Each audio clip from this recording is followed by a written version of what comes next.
So lingually, the missing thing is the lingual bone status. See, whenever the lingual cusp is this much kind of no severe interference, then all the bone on the lingual side will get resolved. So these kind of things we cannot observe in the panoramic section. See the decay involving till the percussion proximity.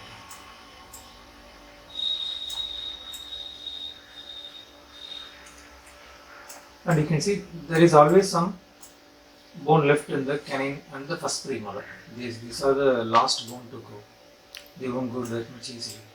They won't resolve. Can you see the bone goes like this and it goes like this.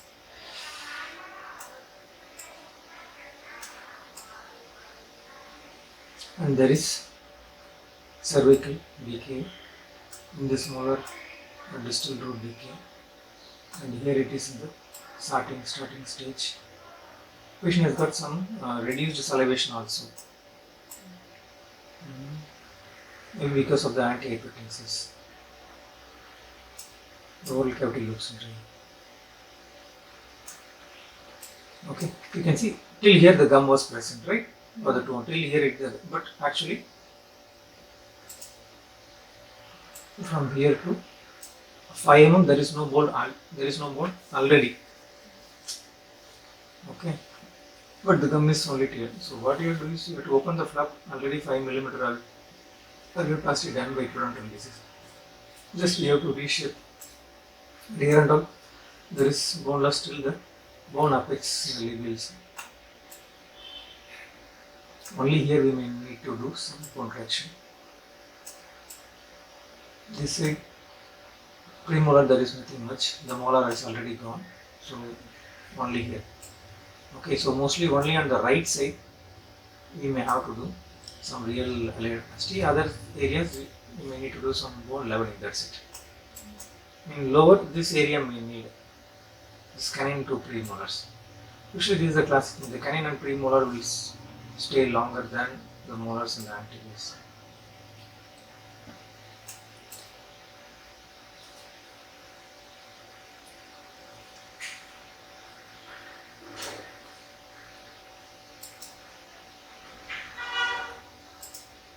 So the bone is actually good. The basal bone is good, right?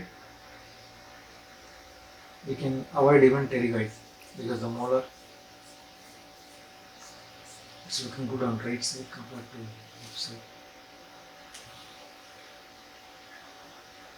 Okay, 1121 implant, 2515 one implant, 1323 implant, and molar 1. So totally 8 implants we can offer, cementing the basal. So first we so this will be the challenging area because there is more or less here. Tone is coming. So definitely we cannot place a compressive. Better to place a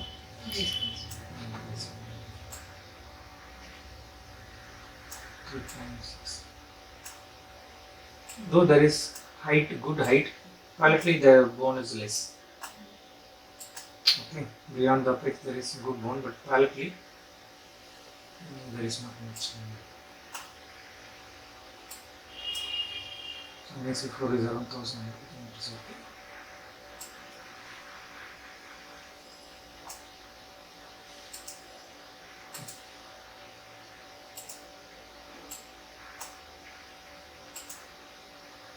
Here you can place a compressive smaller diameter, 3.15 into 15 it shows.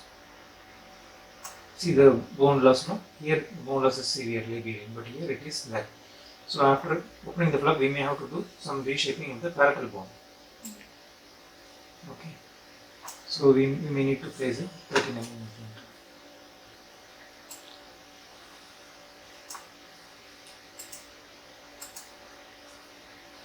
And 5 implant.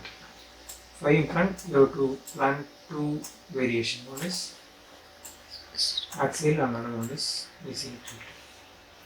You can place axial also, but palatally you have to go tilted and the sinus is expanded more buccally.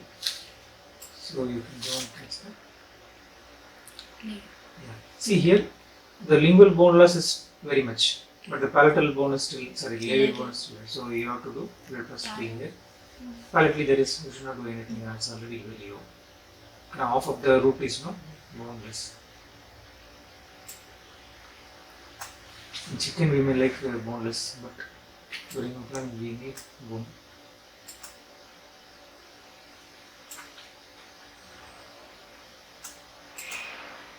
So we will try tilting anteriorly if there is any. Not much difference, no? I am tilting easily, but there is not much big difference. This width is increased, but not much great increase in height. The height remains the same, right? So why to tilt it? Just place it straight. The only thing you have to, if you go like this, then you are in trouble. You have to tilt as much as well. Okay.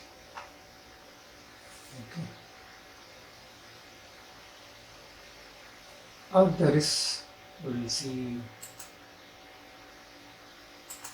1-4.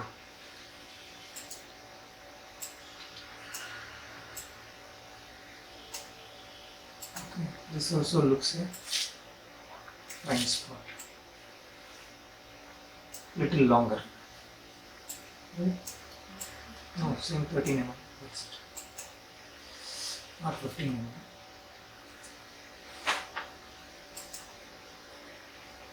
Or you can tilt it slightly easier. Yeah.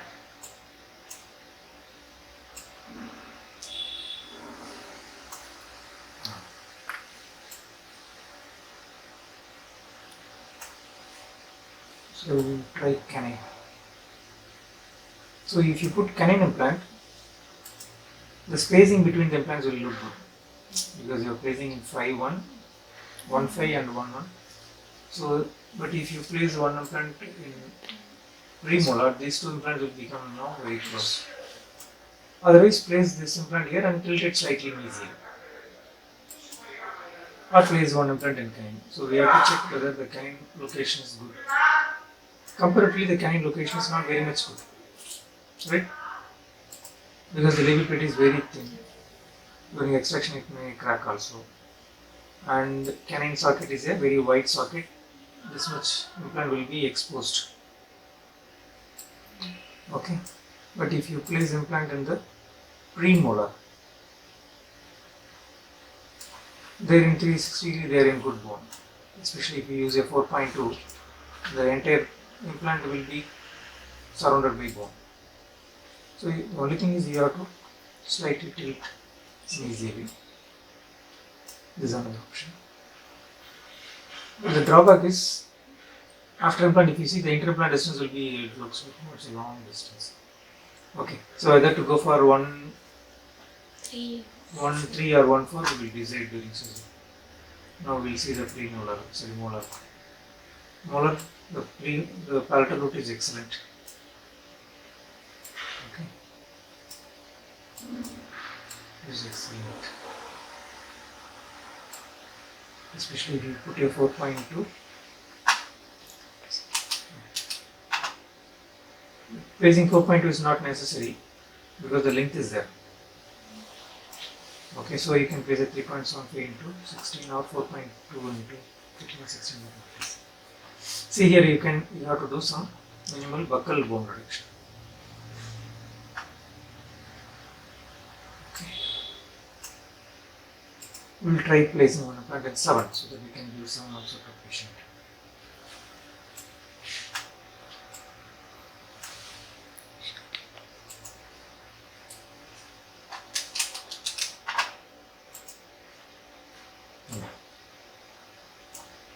Even if you see here, see the buccal bone is very less, the palatal bone is very much above.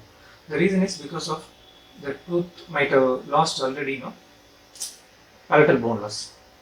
Then it got extracted, so it healed like this. So the patient will have got a lot of lingual interferences, so there are palatal interferences. That is why there is severe bone loss on the side. Even in pterygoid area, you can see the same observation. The bone will go from buccal to palatal like this one. So we can place a wider implant. The bone is very much wider. And long point implant can use sound also. We'll check the pterygoid. You will avoid placing pterygoid. There is no need because there is good bone here in front.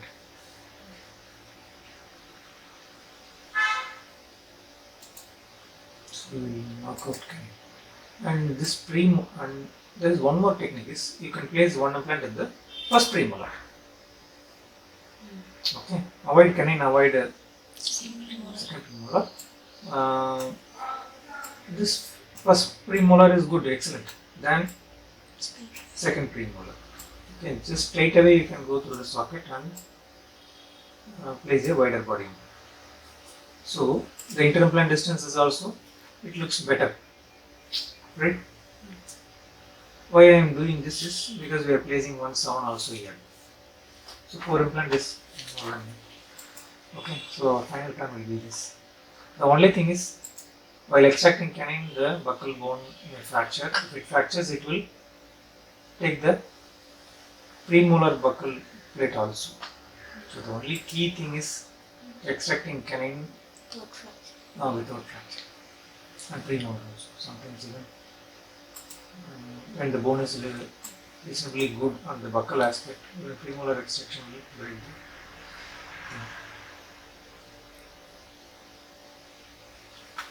Even using luxator with too much force will break the buccal bone, not necessarily the forceps. Now we will see the left side molar. Left side molar, you see, it is too palatal. The palatal bone is very thin, but that still is okay. We can place a smaller diameter but longer till the this one. Yes. Even though the bone stops here, some little bone will be here, which is not visible in the X-ray. Or what we can do is, we can place a short implant exactly here, in the exactly interdental bone. Okay, 8 mm wider implant. So both option is there. Now we check the second premolar. It is very similar to the left side. Only thing you have to tilt it very much palatally. So both the second premolar implant, the abutment will come very much buccally. So you have to bend it. If the bone is very much good for bending, okay, but very good. So we will try mesocylic tilting.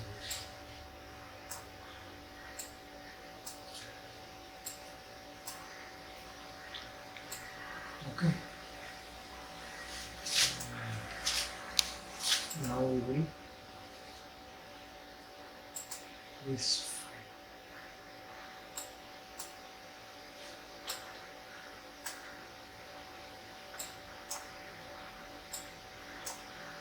Here it is good, right? It is very much perfect. The root angulation, everything is good. The wider body will get good stability.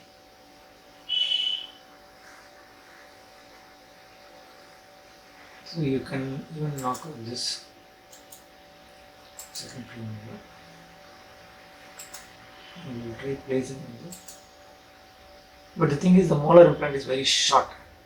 It is not a very strong implant.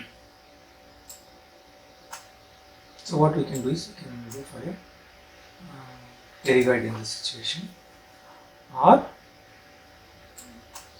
we can place more number of implants in the pterygoid. We'll check.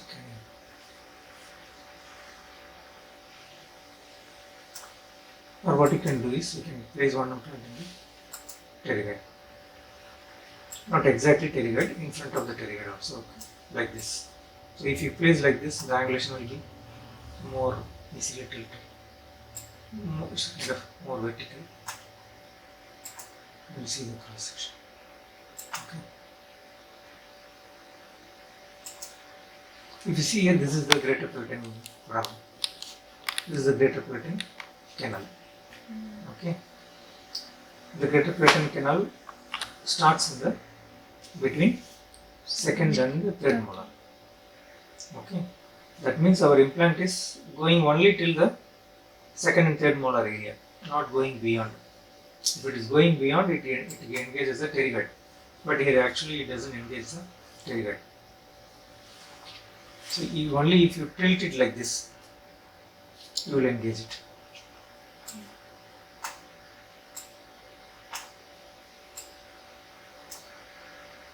See, the greater palatine canal is very much wider. This also determines the easy or difficult pterygoid implant. The more it is wider, the more it is challenging.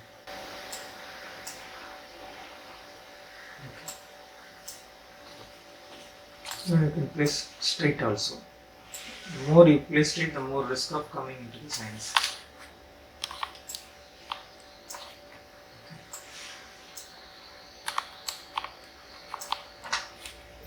So this is the final plan.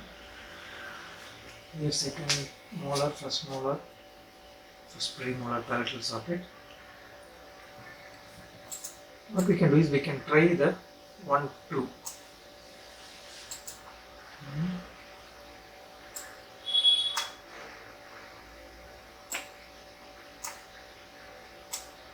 If you see the 1, 2 implant,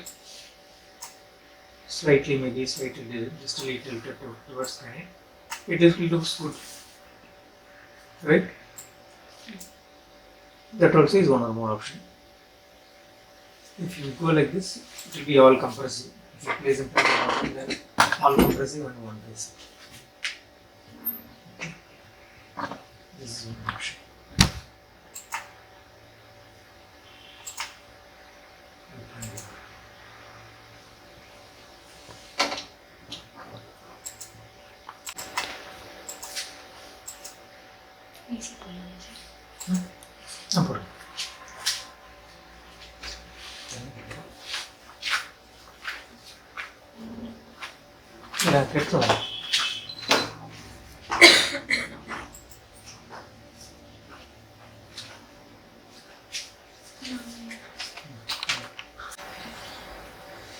The 6 is not very much favorable, you know.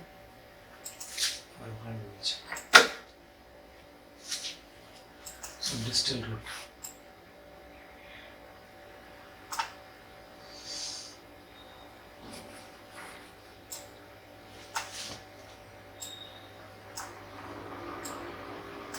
Okay. Or you can go, this interdental bone is excellent.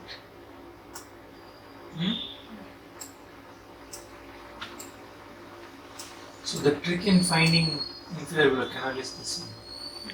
Place the implant exactly above the canal, you will see that. In this window you will see the canal. Just move it slightly away, the canal is not visible. So first check the canal position like this.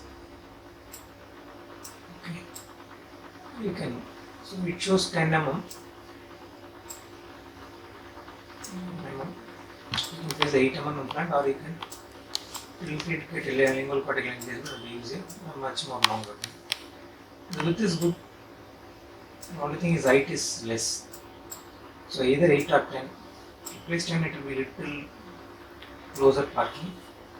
It will be much more safe. So 4.2, 8 or 10. And one more implant in the mesial root.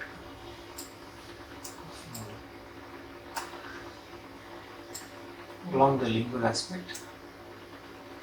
If you use a smaller diameter, there is good chance that it will go between the lingual bone and the canal.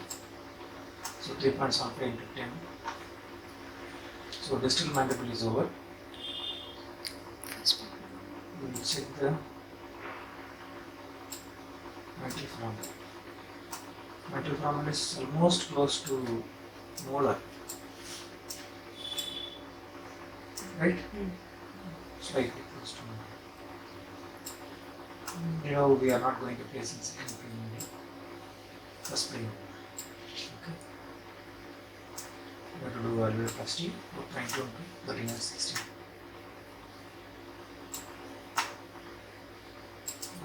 And later.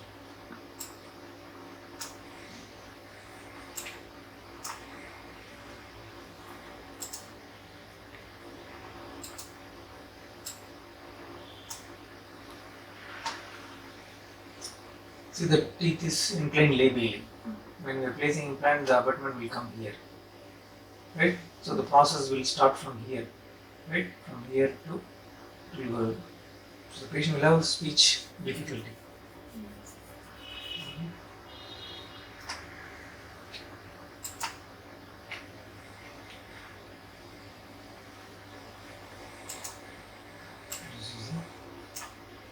You can see the challenge here. The lingual bone is very much thick. This bone we have to remove.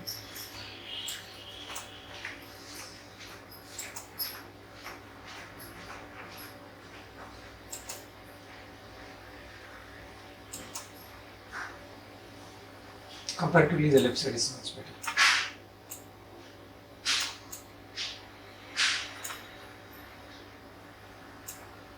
So you have to place one implant in the 7 area, right, to give soundness. So anyhow we are going to plan 8 implants, then why not spread it till the 7 area instead of placing all the 8 implants in the molar, first molar. You cannot give second molar. Thing is the bone is not very much present. Lingual cortical engagement we can do. Okay. Situation is quite tricky. Easier.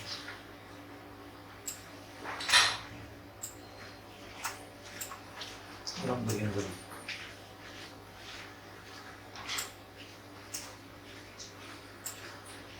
So this will look like a much better spreading. Evenly placed. If we move this premolar to here, also we can do. The only thing is we have to tilt it easily. Okay.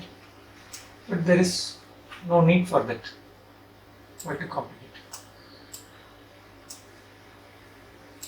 The only challenge will be in the molar areas where there is no loss. See, whenever you see a decay like this, you will expect more bleeding there because there is a lot of chronic pseudopathy. So we have to tell mouthwash from today. So today also you have to recommend.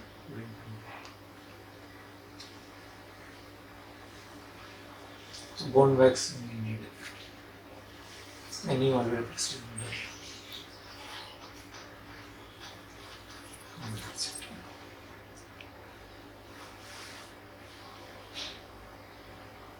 If you see, it is not in the very much active stage, the gingival, the periodontitis. At one point of time, it might be active, but currently it is not active. Right? When you see clinical picture, it looks quite okay. So periodontitis has got 2 phases. One is active, dormant phase. So in the dormant phase, if you ask the patient whether is there any gum bleeding, they will say no. There will be any symptoms.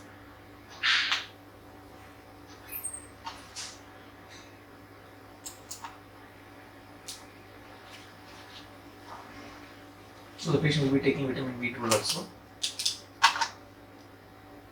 We didn't always see it. We didn't always see this.